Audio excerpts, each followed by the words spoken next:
There is a profound, soul-deep exhaustion that no amount of sleep can reach. A weariness, not born of physical labor, but of the quiet, ceaseless work of your heart. It is the sacred fatigue of the fixer, the one who spent a lifetime, perhaps many lifetimes, rushing in with cosmic glue and spiritual thread to patch the cracks in everyone else's world. You've become so skilled at this delicate masonry that you've forgotten the untouched beauty of your own inner landscape. You're the first responder to every emotional fracture, the silent guardian of fragile peace, holding together relationships, careers, and souls that, by the laws of the universe, were meant to break, meant to crumble for their own rebirth. If this sends a deep shiver of recognition through your core, know this is not coincident. This message is your divine appointment, a soul-led summons from your higher self. Acknowledge this moment by liking this message, and affirm your presence by commenting, "I'm not alone," or 777. Your journey isn't solitary, it's a beacon for others navigating the same sacred path. You've disguised this relentless burden under labels society deems noble, calling it strength, responsibility, resilience. You've worn the title of the capable one, convinced that this heavy mantle is proof of your worth. Over time, the weight of this identity has fused into your very being, an armor you believe keeps you safe while proving your value. But what if that armor, once forged in survival, has become a gilded cage, beautiful but confining? Deep within the quietest chambers of your soul, beneath the noise of obligations and constant striving, you already know the truth. You are exhausted. Not with the tiredness that a night's sleep can fix, but with the cellular depletion of a spirit carrying burdens never divinely assigned to it. You've poured your sacred life force into vessels that were never yours to fill, into gardens never meant for you to tend, and your soul feels the ache of that misalignment. Picture yourself as the valiant captain of a majestic ship that's been taking on water for years. Each new leak demands your attention, patching, bailing, steering through tempests that never seem to end. You've been so consumed with keeping the ship afloat that you've forgotten to look up and realize you've been sailing in exhausting circles, drifting farther from the sunlit shores your soul was always meant to reach. The gentle winds, the peace of open waters, those have become distant memories, replaced by the constant fight to survive the storm. This is the trap of the fixer's cycle, an endless loop of heroic effort, promising future peace that never arrives, only leading you deeper into weariness with every turn.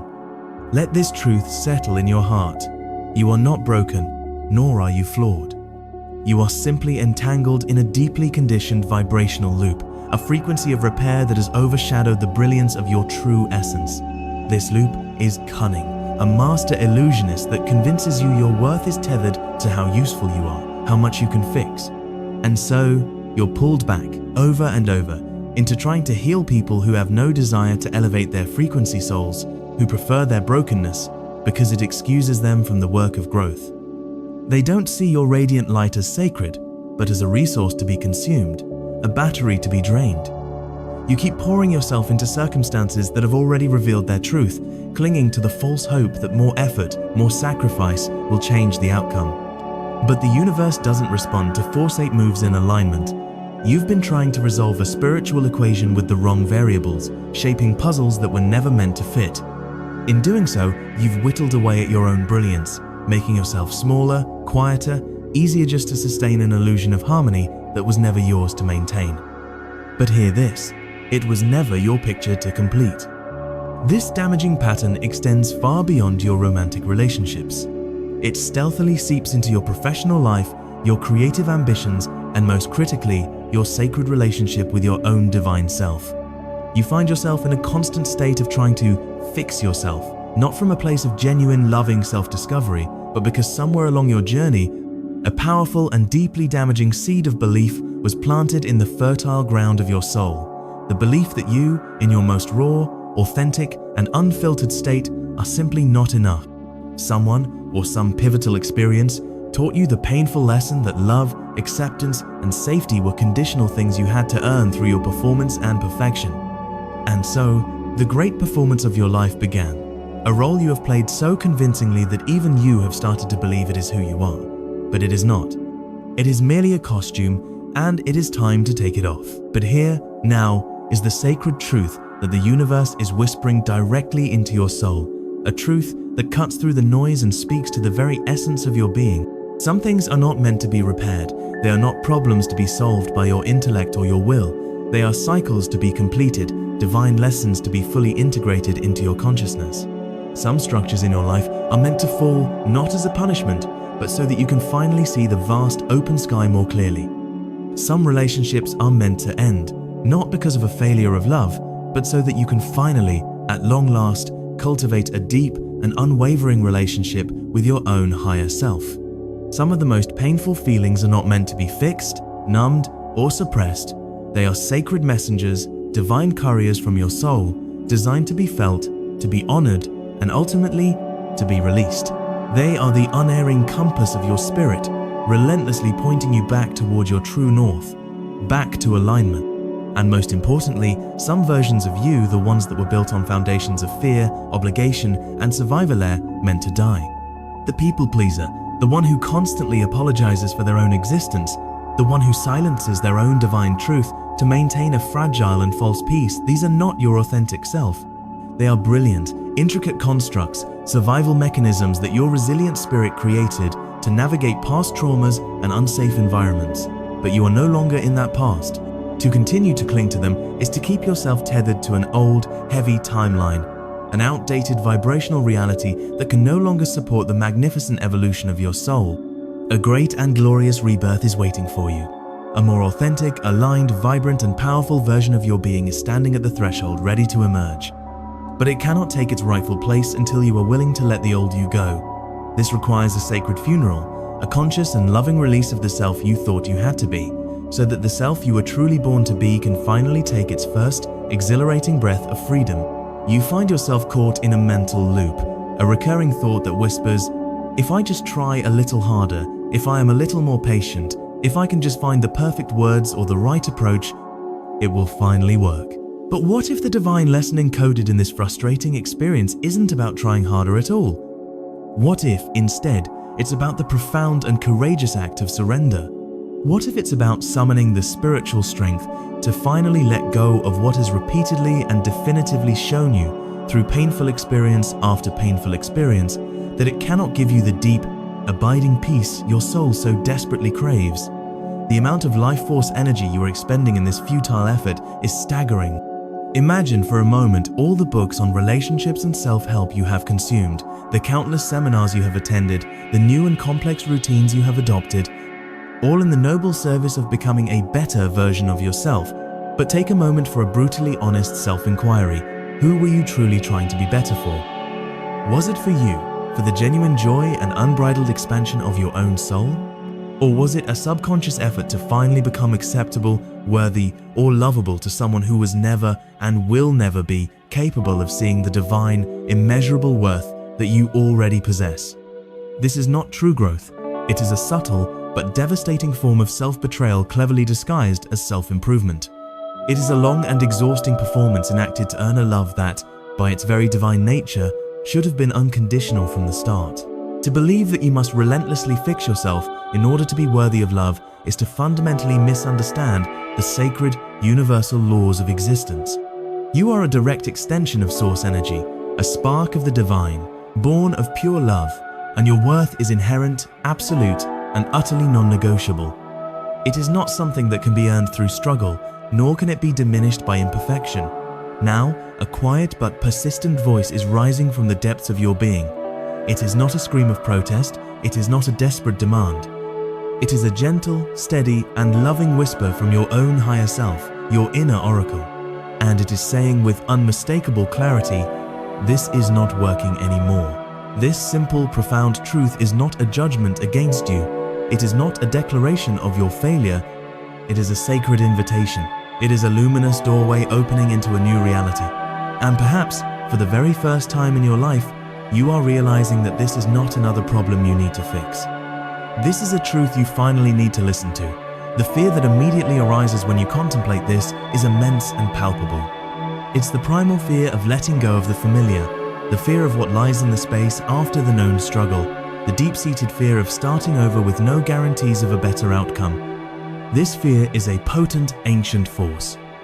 It has the power to convince you to keep showing up for people and situations that systematically drain your spirit, to keep investing your precious energy into dynamics that offer absolutely no vibrational return, to keep clinging to the hope that next time will be different, even when every fiber of your being knows it won't be.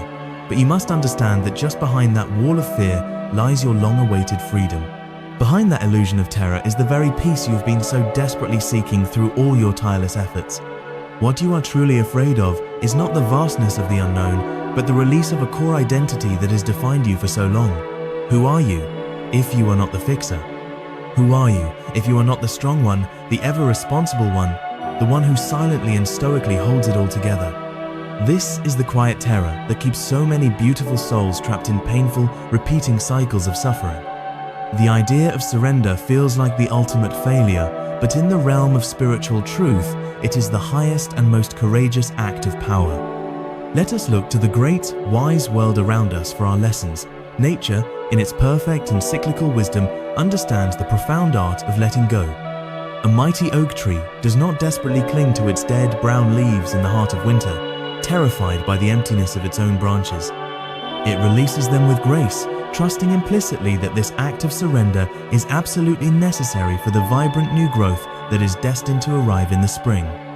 A powerful river does not fight against its own course, trying to force its way over mountains. It flows, it yields, it changes and adapts as it moves inexorably toward the boundless expanse of the ocean.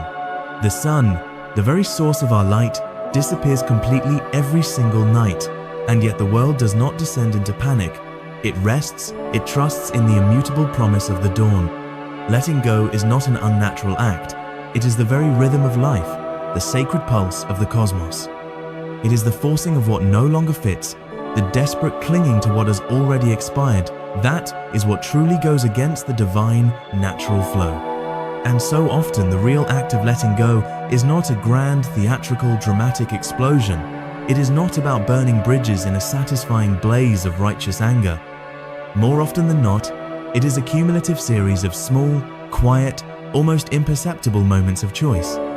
It is the moment you consciously choose not to respond to a text message that was deliberately sent to provoke a reaction. It is the moment you choose not to chase after someone who is energetically and physically walking away from you. It is the moment you finally decide that you no longer need to exhaust yourself explaining your truth to someone who is deeply committed to misunderstanding you. It is the quiet, internal moment when you stop rehearsing the monologue of your worth to an audience that was never going to applaud you anyway. Real peace, the kind of deep, abiding peace that comes from true alignment, is not loud or ostentatious. It has no need to prove anything to anyone. It is the profound, soul-settling stillness you feel in the air after a great storm has finally passed, the quiet, unshakable confidence of knowing that you are exactly where you are meant to be, simply by being. I need you to absorb this next truth into every cell of your being. You will not be able to explain your healing, your transformation, to everyone from your past.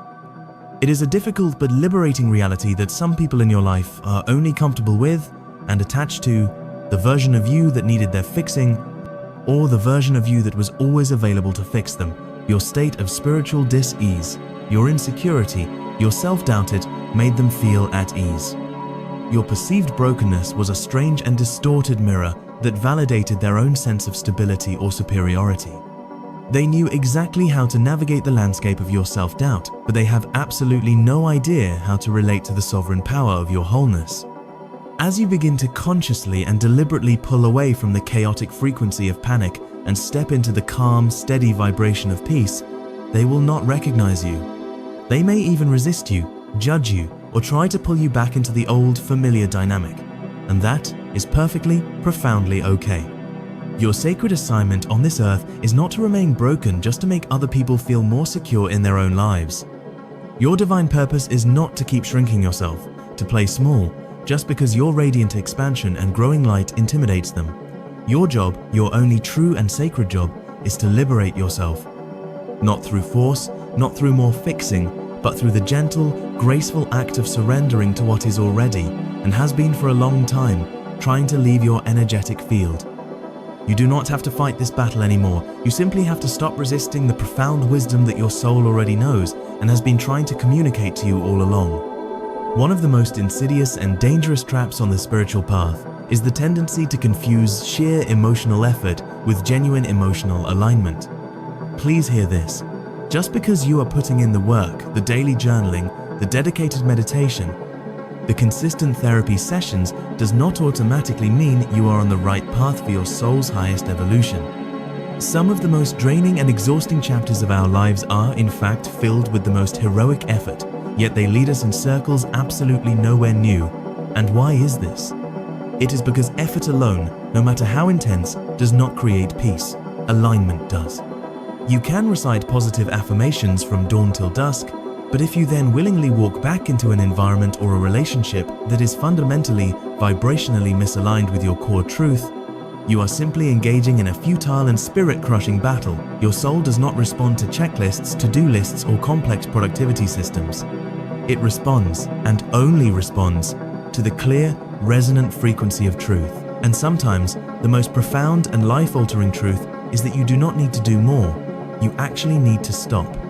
Stop the performance. Stop pretending you are okay when your spirit is weeping. Stop trying to intellectualize and rationalize your feelings and instead, start courageously honoring their innate wisdom. Letting go doesn't always mean physically walking away from people. More often, it means walking away from the old, tired story you keep telling yourself about them and about your role in their life. It means releasing the false narrative that says you are only lovable when you are useful. It means deleting the corrupted soul file that says rest is a form of laziness and that stillness is equivalent to failure. It means burning the script that taught you your softness, your empathy, and your sensitivity are weaknesses to be overcome. To truly let go is to consciously and actively unlearn these deeply ingrained false programs. It is to finally grant yourself permission to break, to fall apart without labeling the experience as a personal failure or a problem to be solved. It is to understand, on a soul level, that some days, just surviving, just breathing through the pain, is the progress. At some point, this relentless act of fixing metastasizes and becomes your entire identity. You are no longer a person who is solving a problem, you are the problem solver. You become the reliable one, the strong one, the one who can always be counted on to clean up the emotional messes of others. And you begin to subconsciously believe that your worth, your right to exist and be loved, is directly proportional to how much you can carry, how well you can manage the burdens that others have carelessly dropped. But the real, hidden trap is this. The more you hold for others, the less space you have for yourself. Your own needs, your own desires become silent, neglected whispers in the background. Your own powerful voice grows softer, more hesitant. But your physical body, the sacred vessel of your soul, grows louder. The chronic tension in your shoulders, the deep-seated fatigue in your bones, the persistent hum of anxiety in your chest, these are not signs of your weakness. They are the desperate, loving signals of a nervous system that is utterly and completely exhausted from the strain of constant pretending. This state is not balance, it is burnout, cleverly dressed up in the noble costume of loyalty. And still, after all this, you tell yourself, just one more try. Maybe if I say it differently this time. Maybe if I am more patient, more kind, more calm, more quiet. But how long will you continue to negotiate with a reality that has already told you over and over again in 1,000 different ways that it cannot and will not meet you where you truly are? The only thing that truly needs to break now is your deeply ingrained attachment to always being the one who is fixing. The very moment you stop fixing is the moment you finally begin to heal. Let the silence be uncomfortable. Let the old structures fall apart if they must. Let the immense weight you've been carrying for so long finally drop from your weary shoulders, even if you have no idea who you will be without it. Because that space, that emptiness, that is where your real life finally begins. Not in the endless fixing, not in the exhausting performance, but in the sacred, liberating act of unlearning.